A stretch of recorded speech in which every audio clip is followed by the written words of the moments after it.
दरियाए जेहलम में नहाने वाले 3 नौजवानों को पुलिस ने गिरफ्तार कर लिया।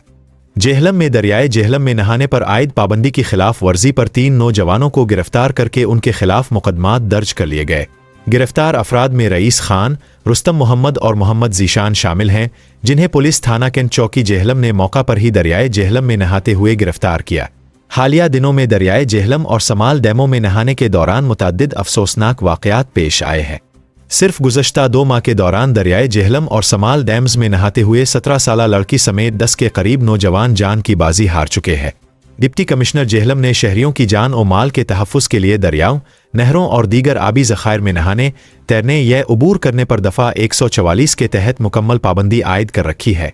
इंतज़ामिया के मुताबिक ये फ़ैसला इंसानी जानों के तहफ़्फ़ुज़ को यकीनी बनाने के लिए किया गया है और कानून की खिलाफ वर्जी पर किसी किस्म की रियायत नहीं बरती जाएगी। डिप्टी कमिश्नर ने वालिदैन से भी अपील की है कि वो अपने बच्चों को दरिया, समाल डैमों या नहरों में नहाने से बाज रखे। बसूरत दीगर वालिदैन के खिलाफ भी कानूनी कार्रवाई अमल में लाई जा सकती है।